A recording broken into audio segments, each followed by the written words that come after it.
오늘 말씀 함께 보도록 하겠습니다. 오늘 말씀은 역대하 5장 1절에서 14절까지 말씀입니다. 역대하 5장 1절에서 14절까지 말씀입니다. 우리 다 찾았으면 한 목소리를 함께 봉독하도록 하겠습니다. 솔로몬이 여호와의 전을 위하여 만드는 모든 일을 마친지라. 이에 솔로몬이 그의 아버지 다윗이 드린 은과 금과 모든 기구를 가져다가 하나님의 전 곳간에 두었더라. 이에 솔로몬이 여호와의 언약궤를 다윗성 곧 시온에서부터 메어 올리고자 하여 이스라엘 장로들과 모든 지파의 우두머리 곧 이스라엘 자손의 족장들을 다 예루살렘으로 소집하니 일곱째 달 절기에 이스라엘 모든 사람이 다 왕에게로 모이고 이스라엘 장로들이 이름에 레위 사람들이 궤를 매니라. 궤와 회막과 장막 안에 모든 거룩한 기구를 메고 올라가되 레위인 제사장들이 그것을 메고 올라가매 솔로몬 왕과 그 앞에 모인 모든 이스라엘 회중이 궤 앞에서 양과 소로 제사를 드렸으니 그 수가 많아 기록할 수도 없고 셀 수도 없었더라. 제사장들이 여호와의 언약궤를 그 초소로 메어 들었니 곧 본전 지성소 그룹들의 날개 아래라. 그룹들이 궤 초소 위에 날개를 펴서 궤와 그 채를 덮었는데 그 채가 길어서 궤에서 나오므로 그 끝이 본전 앞에서 보이나 밖에서는 보이지 아니하며 그 궤가 오늘까지 그곳에 있으며 궤 안에 두 돌판 외에 아무것도 없으니 이것은 이스라엘 자손이 애굽에서 나온 후 여호와께서 그들과 언약궤를 세우실 때에 모세가 호렙에서 그 안에 넣은 것이더라.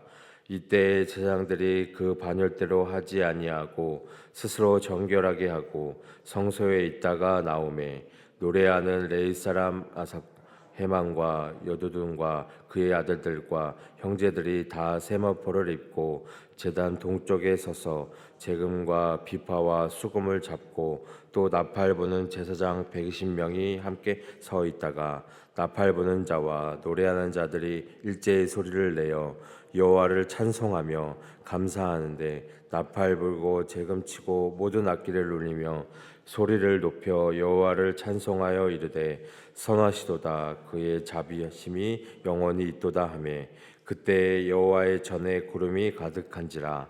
제사장들이 그 구름으로 말미암아 능히 서서 섬기지 못하였으니 이는 여호와의 영광이 하나님의 전에 가득함이었더라. 아멘.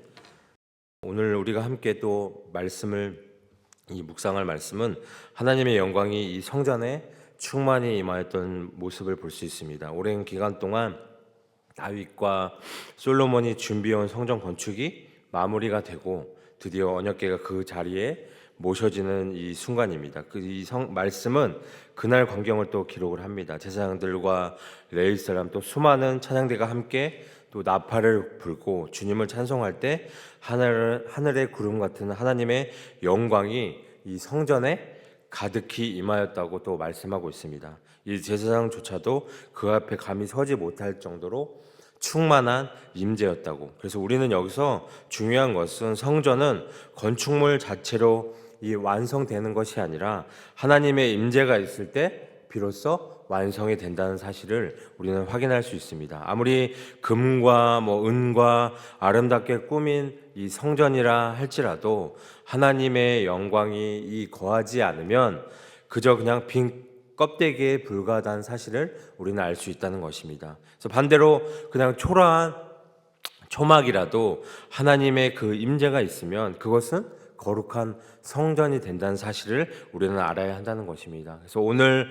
이 예배와 기도가 그렇다는 것입니다. 우리가 이 새벽에 나와서 정말 주님께 무릎을 꿇고 기도하는 이유는 단순한 그냥 의무, 그냥 시간이 됐으니까 예배 나오기 하는 것이 아니라 바로 우리 가운데 하나님의 임재를 모시고 하나님과 함께 그 영광 안에서 새 힘을 얻기 위함이라는 것을 우리는 깨달아야 한다는 것입니다. 그래서 오늘 이 또 말씀을 통해서 우리가 이 솔로몬 성전에 임하신 하나님의 영광이 우리의 각자의 삶과 가정 그리고 교회 안에 또 충만히 임하기를 오늘 시간 또 소망합니다. 그래서 5장 1절을 보면 이 솔로몬, 이 아버지 다윗이 준비한 모든 은과 금 그리고 기구들을 하나님의 성전에 비치함으로 이 성전 건축을 또 완성을 합니다. 그래서 이는 하나님께 성경적으로 올바르게 들으는 것이고 또 솔로몬의 왕국의 신앙생활의 중심지인 성전이 완성됨으로써 이 백성들이 하나님께 예배드릴 수 있는 처소가 또 장소가 마련된 중요한 순간이라는 것입니다. 그래서 이 과정은 하나님의 인재와 영광이 더 크게 나타내기 위한 준비 단계였고 나아가서는 이 공동체 형성을 위한 토대가 되었음을 또 말씀을 통해서 보여주고 있습니다. 그래서 2절과 4절 말씀을 보면 하나님이 거하실 성전이 이 완성돼서 솔로몬은 이 다윗성에 있던 언약궤를 옮기기 위해서 이스라엘의 장로들과 모든 족장들을 소집을 합니다. 그래서 이 언약궤를 옮기는 일은 이 이스라엘 백성 전체에게 매우 이 긴장감을 주는 일이죠. 왜냐하면 우리가 이전에 사무엘하 6장에 보면 이 언약궤를 옮기던 중 이 우사가 손으로 하나님의 궤를 붙들었다가 죽음을 당했다는 사실을 모두 알고 있기 때문이라는 것입니다. 이 솔로몬 왕이 이스라엘의 장로들, 족장들을 소집한 것도 이 언약궤를 옮기는 것이 얼마나 중대한 일인지를 보여주고 있다는 것입니다. 이 솔로몬 왕이 사람들을 소집한 시기는 일곱째 달 절기. 이는 보면은 일반 달력으로는 1월에 해당하고 있습니다. 그래서 일곱째 달 이 1일에는 신년, 그리고 10일에는 속죄일, 그리고 15일, 21일에는 초막절을 지키기에 이 날은 매우 중요한 절기들을 지키는 날로 볼 수 있습니다. 그래서 지금으로 말하면 새해를 시작하는 시점에 그리고 하나님께서 죄를 용서해 주시고 그다음에 새 출발을 해주신 이 속죄일이 있는 달에 더 나아가 그래서 출애굽 사건을 기념하는 이 초막절에 성전으로 이 언약궤를 옮기는 중요한 일을 진행하는 일이라는 것입니다. 그래서 5절과 6절에 보면 솔로몬 왕이 이 예루살렘 성전을 건축한 후에 하나님의 언약궤와 다른 거룩한 기구들을 옮겨서 성전 안으로 모시는 장면입니다. 이 레위인 제사장들은 하나님께 대한 이 특별한 섬김과 제사의 임무를 맡고 있기 때문에 이러한 거룩한 기구들을 옮기는 일도 그들의 책임이라는 것입니다. 그래서 이 과정에 하나님의 인재가 새로운 이 성전에 함께 하실 것을 보여주고 있고 나아가서는 이 공동체가 하나가 되어서 경배와 예배를 드리게 될 것을 또 보여주고 있다는 것입니다. 그래서 이 솔로몬 왕과 모든 이스라엘 회중들이 성전의 완공을 또 기념하고 하나님께 감사와 또 경배의 제사를 드리는 모습입니다. 여기서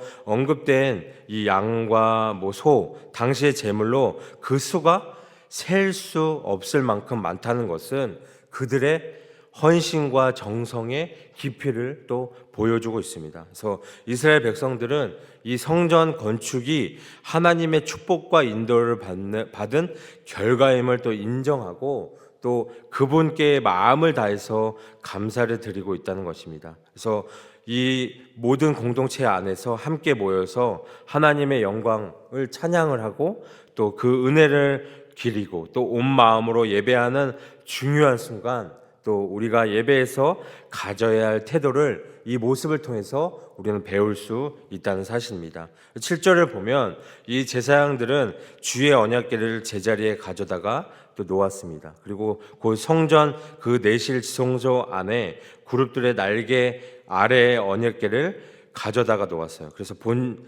저는 지성소를 가리켜요. 그래서 이 지성소 말씀하시는 곳이라는 것을 우리는 확인할 수 있습니다. 그래서 이 출애굽 시대에 하나님께서 지성소의 언약궤 위에 임재하셔서 이 이스라엘 백성에게 말씀하셨기 때문에 그렇게 불리어졌다는 것을 우리는 확인할 수 있습니다. 그래서 우리는 하나님의 말씀, 이 말씀을 우리 마음의 가장 중심에 모셔야 한다는 사실을 또 말씀을 통해서 우리는 확인할 수 있습니다. 그래서 8절에서 10절 말씀을 보면 그룹들은 궤가 놓인 그 자리 위에 날개를 펼쳐서 궤와 채 위에 덮었어요. 그래서 이 언약궤를 운반할 때 쓰는 긴 장대를 또 가리킵니다. 그래서 이것은 언약궤의 고리에 꿰어져 앞뒤로 길게 나와 있고, 궤에서 삐죽 나온 그 두 개의 채는 길어서 그 끝이 지성소의 정면에 있는 성소에도 보였다고 말씀하고 있습니다. 그런데 이 성소 밖에는 보이지 않았다고 말씀합니다. 그 채는 오늘날까지 그곳에 그대로 놓여져 있다는 것입니다. 그래서 언약궤는 이 BC 586년 그 예루살렘 멸망 당시 솔로몬 성전의 파괴와 더불어 소실되었다는 것입니다. 이 궤 속에 호렙산에서 모세가 넣어둔 두 판 말고 아무것도 없었다는 것입니다. 그래서 이 호렙산은 여호와께서 모세에게 율법을 주신 곳입니다. 그래서 히브리서 9장 4절의 기록에 따르면 언약궤 안에는 본래 십계명 두 돌판 외에 만나를 담은 금 항아리와 아론의 쌍난 지팡이가 있었음을 알 수 있습니다. 근데 이 솔로몬 성전 완공 후에 언약궤를 지성소에 옮길 때 이 십계명 두 돌판밖에 없었다는 것을 보면 아마 이 나머지 것들은 출애굽 이후에 솔로몬에 이르는 동안 언약궤를 이리저리 옮기는 과정에서 분실되었던 것을 우리는 확인할 수 있다는 것입니다. 이 두 판은 이스라엘 자손이 이 이집트에서 나온 다음에 주께서 호렙에서 그들과 언약을 세우실 때 모세가 거기에 넣은 것을 우리는 확인할 수 있습니다. 11절과 13절에 보면 이 성전 봉헌식의 상황을 또 묘사를 하고 있습니다. 그래서 제사장들이 그들의 정해진 반열대로 나아가지 않고 스스로를 정결하게 한 후 성소에 들어가 있었다고 말하고 있습니다. 이는 예배와 제사를 집행하려는 깊은 경건성을 또 나타내고 있고, 하나님 앞에 설 때 어떤 형식보다 마음과 몸의 정결함이 중요하다는 것을 또 강조하고 있습니다. 그래서 그들이 성소에 나오자 하나님의 영광이 임한 것을 통해서 하나님께서 이들의 순전하고 절심한 예배를 기쁘게 받으셨음을 보여주고 있다는 것입니다. 그래서 이 성전 봉헌식을 설명하는 장면을 보면 레위 사람들인 아삽, 헤만, 여두둔과 그들의 자손들이 제사장들과 함께 찬양하는 모습을 보여주고 있습니다. 이들은 하나님께 경배하고 세마포 옷을 입고 악기를 연주합니다. 특히 나팔 부는 제사장이 120명이나 된다는 것은 그 중요한 행사와 또 규모를 강조하고 모든 성도가 함께 하나님께 영광을 돌리는 모습을 우리는 확인할 수 있습니다. 이는 우리의 예배가 겸손하고 아름답게 이루어져야 함을 다시 한번 보여주고 공동체 안에서 찬양의 중요성을 또 보여주고 있다는 것입니다. 그리고 솔로몬 왕이 성전을 완성하고 언약궤를 성전에 안치하는 장면을 보면 나팔 부는 자와 노래하는 자들이 일제히 여호와 하나님을 찬송하고 감사의 소리로 울리는 가운데 이들의 찬양과 경배가 얼마나 열정적이고 진솔한지를 보여주고 있습니다. 선하시도다 그의 자비하심이 영원히 있도다라고 외침으로써 하나님의 선하심과 무한한 사랑을 또 고백하고 그 결과로서 하나님의 임재를 상징하는 구름이 성전에 가득 찬다고 이야기하고 있습니다. 이는 신도들이 진정 어린 예배와 찬양을 통해 하나님의 임재를 경험할 수 있음을 또 고백하고 있다는 것을 확인할 수 있습니다. 그리고 마지막 14절에 보면 이 제사장들은 여호와 전에 가득한 구름으로 말미암아 능히 서서 섬기지 못할 정도였다고 말씀하고 있습니다.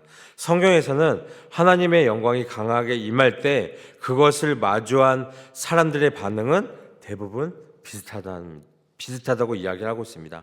하나님의 임재하심은 영광스럽기도 하지만 그 크신 능력에 또 압도되기도 한다고 이야기하고 있습니다.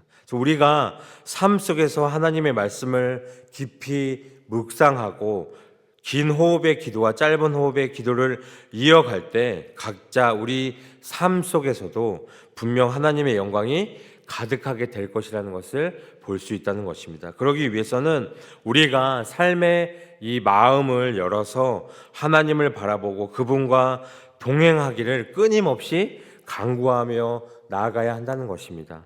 또한 지금 우리가 있는 이 자리에서 우리가 항상 말씀을 깊이 묵상하고 그 말씀대로 살아가기 위해 항상 노력해야 한다는 사실입니다. 그래서 우리가 무엇보다 우리의 삶에 여호와의 영광이 가득하기를 우리가 간구하고 그분의 크신 능력에 우리가 항상 압도되어서 살아가는 우리 여러분들 되기를 소망합니다. 그래서 우리가 함께하는 하나님은 선하다는 사실을 깨달아야 한다는 것입니다. 우리가 믿고 따르는 하나님은 인자하시기 때문에 하나님의 선하심과 그 인자하심으로 인해서 우리가 새로운 하루하루를, 새로운 관계, 그리고 새로운 기회를 부여받을 수 있다는 사실을 다시 한번 깨달아야 한다는 것입니다. 그래서 오늘도 주님께서 주신 그냥 이 모습 그대로 우리가 주님께 나아가고 주님을 찬양하는 삶을 살아가는 우리 여러분들 되기를 소망합니다. 그래서 오늘 이 말씀을 통해서 항상 우리는 진정한 이 예배를 통해서 하나님께 나아가야 한다는 사실을 잊지 않으셨으면 좋겠습니다. 그래서 제일 중요한 건 주님의 영광을 우리가 바라보며 그 기쁨과 함께 감사로 살아가는 그 사실이라는 사실을 꼭 기억하시면서 오늘 하루도 주님과 동행하는 오늘 하루가 되기를 소망합니다.